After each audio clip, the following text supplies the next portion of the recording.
Hi, this is Dave with the North American Dogman Project. The video you are about to watch are Dogman cases based solely on eyewitnesses. Our researchers were unable to find any documentation or physical evidence that supports these cases. I must warn you, the content is very intense, thus viewer discretion is advised.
A little history about Land Between the Lakes.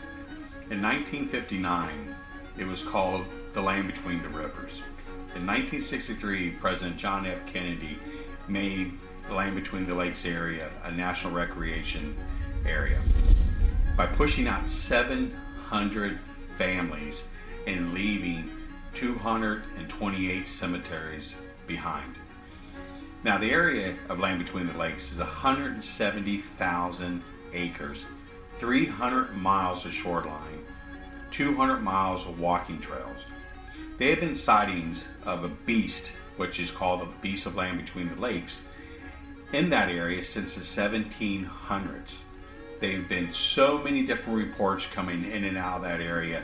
It is probably one of the most well-known dogman sighting area in the country. And even up till today, we are still receiving reports. There have been more reports coming out of the Land Between the Lakes than any other area in the United States when it comes to the dogman phenomenon.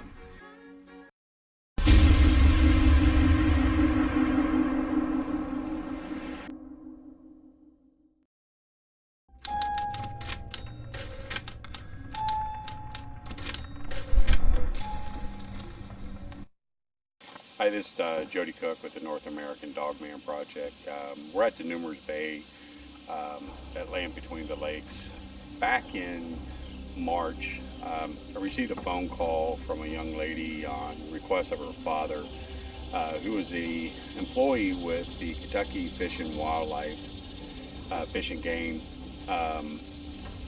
He heard us talk about some of the projects that we were doing down here at LBL.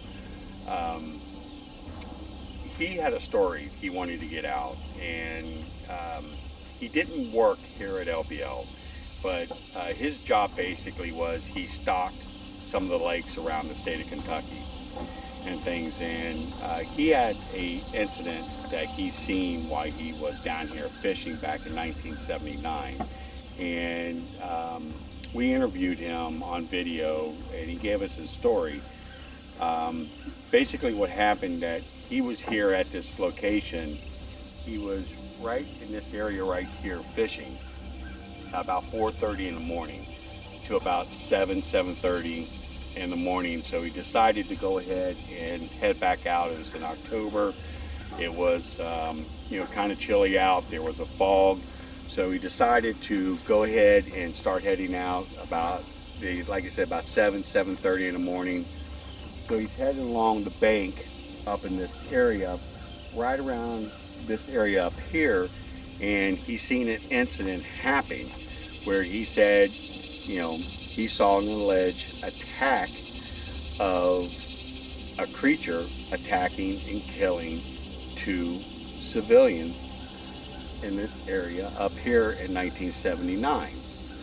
So we verified his employment, with the state through W-2 forms, through citations and awards that this guy had, retirement ID cards and things like that. So his employment was verified, but we couldn't verify the incident happened through old newspaper articles and things like that, if anything actually happened. So again, it's very hard to verify an incident like this happening. We just have to take his word for it. But this is basically the area he stated that the incident happened. So we'll go ahead and play his interview, and you can go ahead and decide for yourself if the incident actually happened. How you doing? This is Glenn.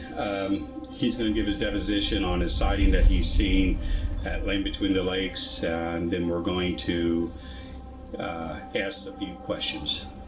Go ahead. Thank you for having me. This all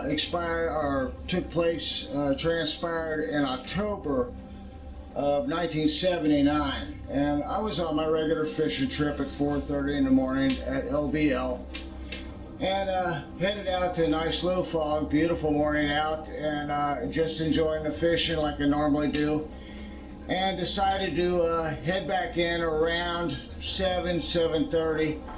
Just took it nice and slow, about 5 miles an hour, coming up my port side, and or my port side to the beach area or the land area, and so I was headed that way, and just noticed a campsite, and I noticed to the right of the campsite that there was a dark figure that I couldn't perceive what it was, outside the fact that it could have been anything at this point in time. And then it stood up, and the thing about it that shocked me is that when it stood up, it had it was covered with hair, looked more like a dog, and it was standing on two legs. And then the two campers decided that they were coming out. Apparently they heard me go by in the boat at a slow speed, and I kept yelling at them, over there, over there. I mean, I was literally screaming at them, and what they were doing is they were just waving back, and both the lady and the man were just waving back, and I'm watching this thing move closer to them. And then all of a sudden, it attacked them. I mean, when I say attacked them, it attacked them and killed them. It was bad from my view, even, and I was close enough to the shore. That was it. I mean, I couldn't do anything. Hell, I was yelling my lungs out trying to get these people to turn around to see what was coming after them. And I couldn't get them to notice what was off to their left, and this whole thing scared the hell out of me. I peed my pants, and I mean, it was something that you don't ever want to live through. I have a tough time going through it again myself. I had a lot of bad dreams about it, the whole bit, and it's to this day it still scares the hell out of me, and I'm dying of cancer, and the thing is with that, this story needs to get out, and it needs to be done, and it needs to be done correctly. And I think you, sir, have some questions for me. Yeah, you said one reason why you're coming with this story because you were an employee with the Kentucky Fish and Wildlife. Absolutely, for 20 years. And this happened your second year of employment? Absolutely, October 1979. And you never told anyone, any of your employers or anything about the story? No, there was no reports whatsoever. And I basically got the idea that nobody wanted to hear about it anyway. Now, back in 1979, this phenomenon, was it very well known among the Department of Fish and Wildlife in Kentucky? Did they know about something like this type creature, animal in that particular park? My honest belief is that yes, they did, and they basically covered everything up is what they did. There was no reports filed. There was actually no investigations involved. There was absolutely nothing there that justified two people being basically murdered in front of me. And it was, there was absolutely no justification whatsoever with any type of follow through to what I had seen. So let's get one thing straight. You were employed with the Kentucky Fish and Wildlife, but you were not employed with Land Between the Lakes. No, not at all. Okay, but you were employed with the state of Kentucky. So what was your job with fishing game? My job was to stock the lakes around the region. Your standard fish, bass, bluegill, catfish, trout, rainbow trout, Okay. especially. So Okay. yes, it kept me busy. You just went down to LBL to go fishing and stuff like that. Yeah, I just went down there basically to go Okay. fishing. Okay. So when you saw this creature, can you describe what it looked like? It looked like some type of combination of a dog and a hyena and a lion. Because when it first got up, it got into a prowl or an attack mode like a lion would, and then it had the ears like a dog or a hyena, and it sort of had legs like that. But it was hairy all over. The only thing I couldn't see were the feet. It had human-type hands. It had somewhat hairy arms, but they're more human-looking. And then it had the pointy ears on the side. That's why I thought it was a dog initially. For some reason, it just came across to that. But when it got down to prowl and attack these people, I knew right then and there, hell, I pissed my pants. This thing scared the living crap out of me. It was god awful, let's put it that way. So after this all took place, did you turn your boat on and took off, or how'd you get out from there? I was in a state of basically numbness. I just drifted. God, I lost time on that. I drifted for what seems to be hours, but just drifted. I was in such a state of shock that I could not function mentally, physically. I couldn't do anything. It was that bad. So after this incident happened, you looked in newspapers and things like that to see if there was any type of accidents, murders, or anything like that within the weeks following this incident, and nothing showed up in the newspapers or anything. You haven't heard anything from fellow rangers or anything like that, or anything about that? Absolutely not. Nothing. No knock on the doors. No nothing. It just wasn't. It was, I guess, filed and shoved up underneath the paperwork. That's all I can figure out. So, what was one of the main reasons you felt you didn't want to come forward, with this story? Because a lot of people are going to wonder why. You've seen something so horrendous. You saw people getting killed, and you didn't come and tell authorities. Well, that's the main reason. I didn't want any harm to my family or anything else like that. If this was a total cover-up, I don't know how that justifies the answer, but that's exactly how I felt. Yeah. And stuff. I can understand that. And the fact, they would probably think you were a nutcase. coming forward with that anyhow, and the risk of you possibly losing your job. Absolutely. When you work for the state wildlife board down in Kentucky, you don't want to bring this to light, because yes, you will lose your job if there's some type of cover-up or some type of situation where they're shoving this under the thing so they can keep their customers coming in back and forth. You know what I'm saying? Right. With a lot of campers and things like that. If it gets scared away, obviously you know what's going to happen. It's right. It's going to be your head, or and I couldn't afford to put the family through that or anything. Okay. So you have cancer, and apparently the diagnosis don't look good. Doesn't look good. Several months max. It's time to get the story out. So this is basically your deathbed confession. Absolutely. Okay. Well, I appreciate you coming forward and giving your story. And I appreciate you listening, because this is the first time we sat down. We discussed it with some of the members of the family and decided it was time.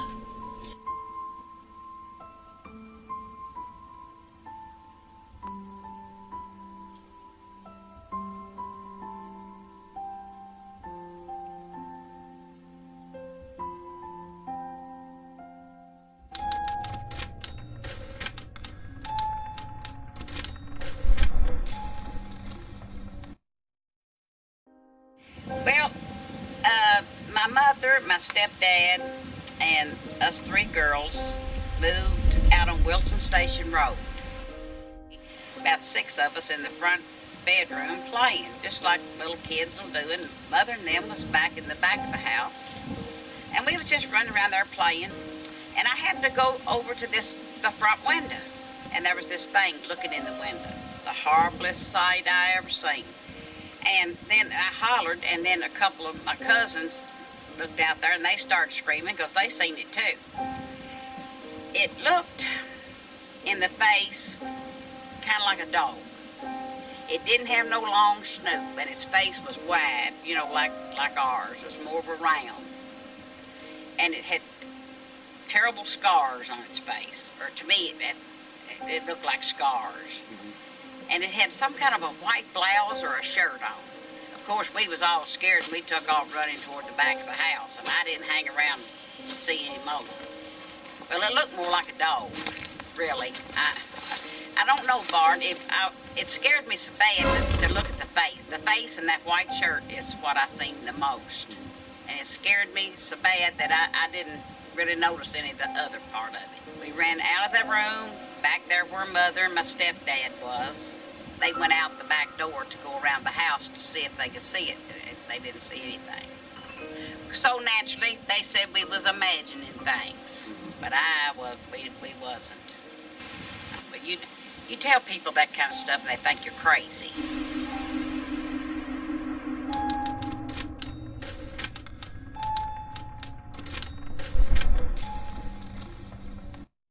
Jody Cook and I met with an eyewitness whose family had been mushroom hunting in the LBL for years. He did not want to go on camera about his encounter, so we are going to tell it in first person from the exact location. Racetrack Hollow. In Racetrack Hollow, there is a single campsite where 2 creeks meet and Route 312 crosses the water in front of the campsite. This sighting was in March of 2016. For the past 8 years, I've been coming to the LBL to hunt for mushrooms with my brothers. I've always heard of stories about the Beast of LBL, but laughed it off because I've never seen anything in those 8 years I've been here. I decided to go camping at Racetrack Hollow for 2 nights. On Saturday, I was looking for mushrooms for about 3 hours but couldn't find any. It was warm, so I decided to head back and lay down for a while. I left the front of the tent open so I could get a cool breeze. I was laying in the tent for about 20 minutes, then I started to hear movement outside by the wood line. I was thinking it might be one of the rangers, and I was busted for hunting mushrooms since it was illegal to do there. Then I saw something that looked like a werewolf walking along the tree line, moving on 2 legs. I was so effing scared, but a little excited because I saw what everyone had been talking about. I laid in my tent scared shitless for about 30 minutes. Then I ran to my car and hauled ass out of there, leaving my tent and everything in it. I never went back to get it, and until this day I've never been back to the LBL and most likely won't ever again.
We're at a campsite that is allegedly the site where the incident happened.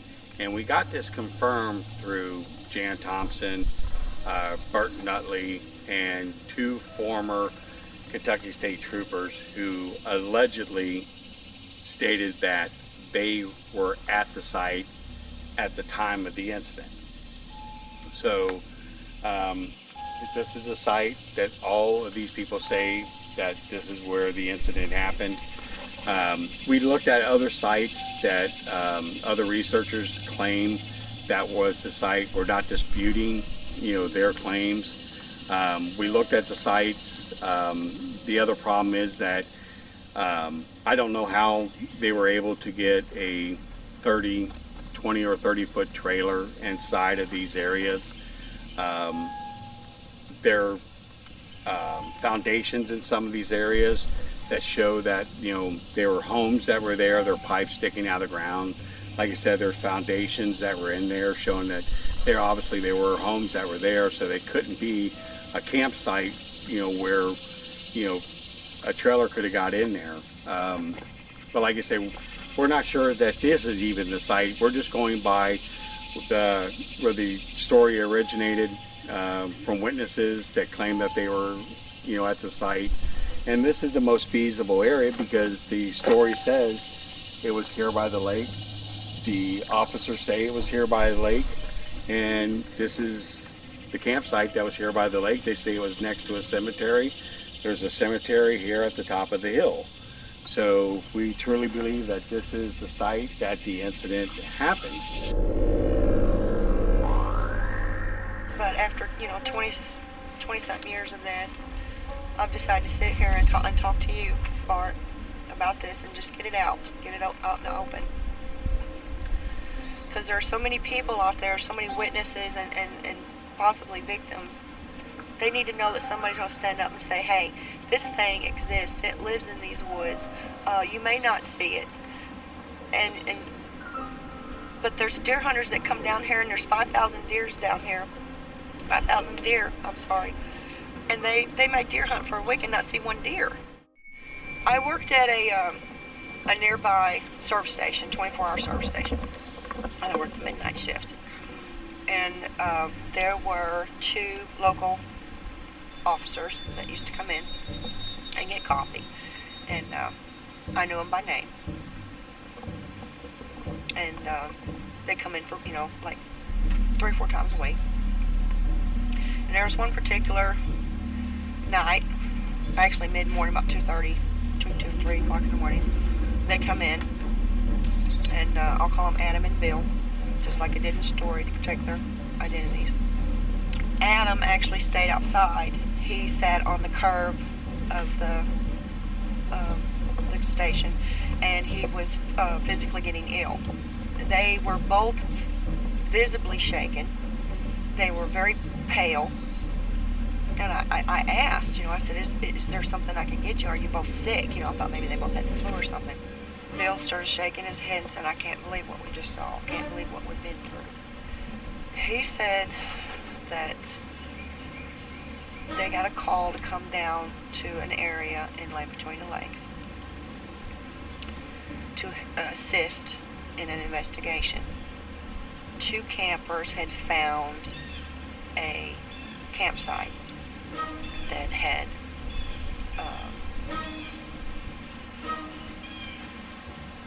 after several minutes of silence from both of them, Bill started to speak very slowly. He said they had been called in to assist in an investigation at a campsite in the LBL area. That 2 campers had stumbled across a campsite that a crime had been committed there. When they got there, there was already police lines up. There was cruisers from various counties. There was 2, I know that I remember him saying, coroner trucks from different counties. The trailer, the camping trailer, was it looked like it had been beat. There was blood and handprints, bloody handprints. The campsite was just tore apart, and he proceeded to, he talked about the victims, the bodies. He said there was a male body found, a female body found, and a little boy's body found, what was left of them. The bodies were ravaged. They were torn in several sections. The father figure had an arm actually ripped from the torso, and it had a clump of hair in its hands. That he noticed that they took that out and put it in a bag, and there were several different officers around that were bagging things and tagging things and marking with flag markers. And he said the bodies, there was claw marks in the bodies, especially on the man's back. He was describing that, where there was a wide radius of scratch marks and deep that went through the entire back, the flesh. There were bite marks, and there was a coroner there that had been measuring the radius, the bite radius, trying to determine what had created all this carnage. And one of the officers that came out of the camper, he said that we have a problem. And they said, what? He said, well, we found a man's clothing, female clothing, the mother's clothing, and they found the little boy's clothing, and they found some little girl's clothing. So they assumed that they was missing a body. So a search ensued. It was Adam. He felt something dripping on his hat, and then he looked down and it was dripping on his shirt, and he took his flashlight and he looked up, and his light caught the glimmer of a little leg that was hanging, and they found the little girl. She had been taken up in a tree, and it looked like her back had been broke, because they said the body was hanging over the limb, and her intestines and body organs seemed to be missing. As he was telling this story, reliving this and retelling, then the marks on Adam's hat and his shirt it hit me that, okay, this is blood. This is blood. It was hard for me to comprehend what they were saying. He continued, and he paused several times during this retelling, like he was trying to gain his composure, or he was trying to grasp everything that he was seeing, and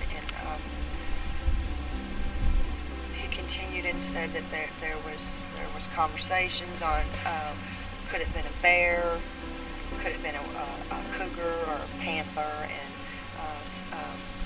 one of the medical personnel that was present said no, the bite radius doesn't match, there's no bears in this area, and everybody was saying, well, it looks like a bear attack. They couldn't pinpoint what had done this. He mentioned that some government officials came in at the last and told everybody that they were taking over the investigation. I remember listening to the local news and getting the paper every day, and there was nothing mentioned in the media about anything like this. They come in a couple months later, and Adam had stayed in the car, and Bill had got out, and I noticed that their hair had turned white, mostly white. They had aged 12, 15 years. A lot of stress. Their faces were gaunt. They weren't talkative anymore. They weren't jolly. They weren't themselves anymore. 3 to 4 months after that, which would make about 6 months after this incident, that Adam came in to get some coffee one night, and he said, "Do you remember that hair Bill was telling you about that was found in that man's hand?" I said, "Yeah." He said, "They'd sent it off." And he said, "We heard that they couldn't match it to any DNA. But the closest they got was canis lupus." I'm not saying that the Vista LBL committed this carnage. I'm not saying this really happened. I will tell you this, that these two gentlemen, their entire personalities, their demeanors changed overnight. Since this happened in the early 80s, past 26 years, I've had numerous people contact me either through phone, email, or personal visits and give me tidbits of this incident to verify that it did happen. One lady in particular told me that she had her father had retired from TVA, and that when he would get intoxicated, he would speak briefly of this incident and say, yes, it did happen, but the feds came in and said that we would lose our pensions, we'd lose our jobs, and he said, and some of us were threatened with our lives. Since then, it was briefly after this incident happened, I went down there myself, where this supposedly happened. I wanted to see it. And it was a road that you drove through a creek, and it would go on down and meet with the Barkley Lake. And there was a little cul-de-sac with maybe like 4 campsites to the right. And since then, this road has been gated off. It appears that there were some mysterious concrete structures that were built upon this road, at the end of this road, or at mid-length of this road. The creek is not there anymore. It's like diverted through the woods and comes back out on another part, a separate road.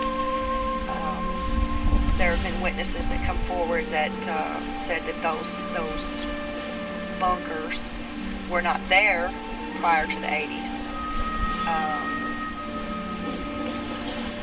It's very all mysterious. If it is a cover up, if indeed this happened, it's just very coincidental that this road was gated off, that these structures were built and tore down, and just the foundations were left. And that anybody that asks about this incident to the authorities or whatever, they all have the same repeated story. It's like rehearsed.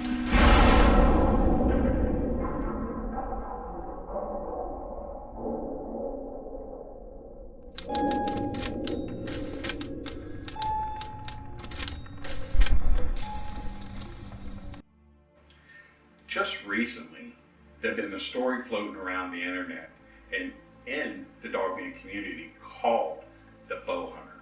Now, this is a very interesting case, but the factual part of this story is that there was a bow hunter that did die of natural causes in Land Between the Lakes in early 2000.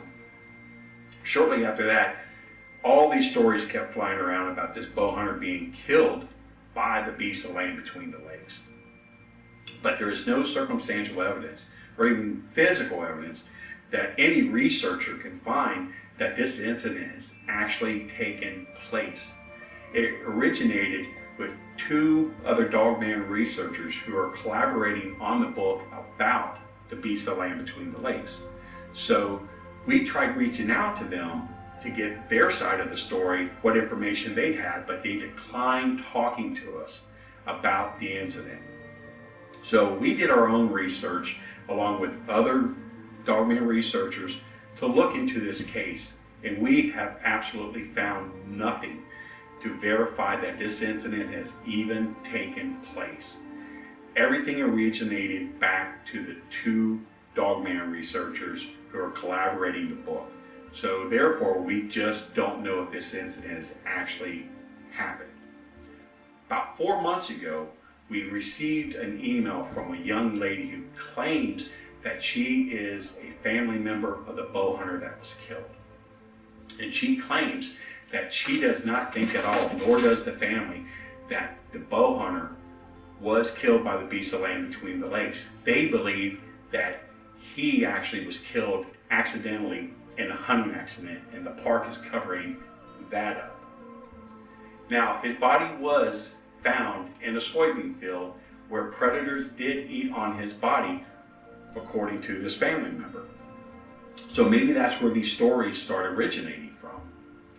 But she's also claimed that the family's very upset about all the wild stories about their family member being killed by the beast of Land Between the Lakes. She said they have the original tent, they still have the bow, they have all of his property that was turned over to them, and none of it is damaged. But they don't like the stories that their family member was killed by the Dogman.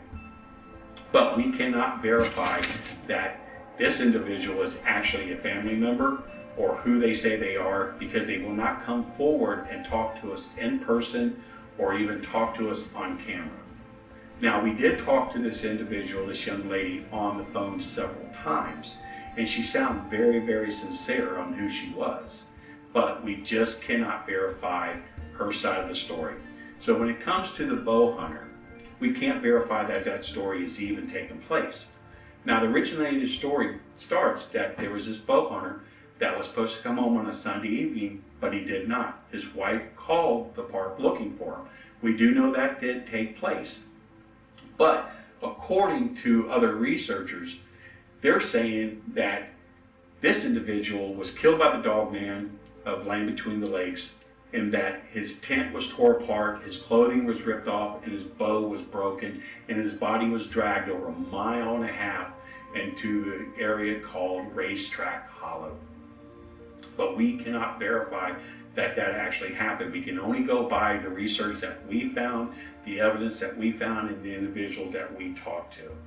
So when it comes to the bow hunter, it's a very, very interesting story, but there is exactly nothing, not even circumstantial evidence, that can back the incident up. So therefore, it's just a legend, along with a lot of these other stories that are coming out of the Land Between the Lakes. So very interesting story. If anyone has any new information on it, or knows anything more about it and they would like to come forward and talk to the North American Dogman Project about it, we would love to talk to you, because we would really love to get behind to find out what are the true facts of this story.